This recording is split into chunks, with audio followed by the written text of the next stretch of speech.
ఓట్లకు ప్రతి ఒక్క లీడర్ వచ్చాడు.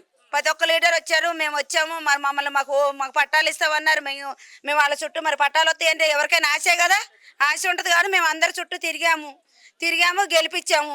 మరి ఈ రోజు వచ్చి తీసేసేస్తామంటే ఏంది మా ఏమంటే మరి మీ తర్వాత మేము ఉంటామని చెప్పారు. మరి అట్టేటప్పుడు కంట్రోల్మెంట్ బోర్డులు ఎందుకు ఇచ్చారు మాకు? హౌస్ నెంబర్లు ఇచ్చారు, సీసీ రోడ్లు శాంక్షన్ అయినాయి, మోరీలు శాంక్షన్ అయినాయి, నీళ్ళు వాటర్లు మేము మొన్నటి దాకా బిల్లులు కట్టాము.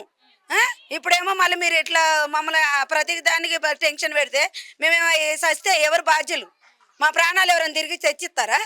మేము అప్పులు అయ్యి మేము ఊర్లో వెళ్ళి స్థలాలు అమ్ముకున్నాం. పిల్లలు పెళ్ళిళ్ళకి వచ్చిర్రు. మరి 35 గజాలు 25 గజాల స్థలాల్లో మరి ఇల్లు వేసుకున్నాం మేము. మరి ఇల్లు కట్టుకునేటప్పుడు మరి ఆపేసేయండి అంటే మేము ఆపేసేవాళ్ళం. మరి అప్పుడేమో అనలేరు. ఇప్పుడు మరి మేము ఎక్కడ పోమనాలి? మరి వాళ్ళు అయితే సేఫ్టీగానే ఉండేవి కదా.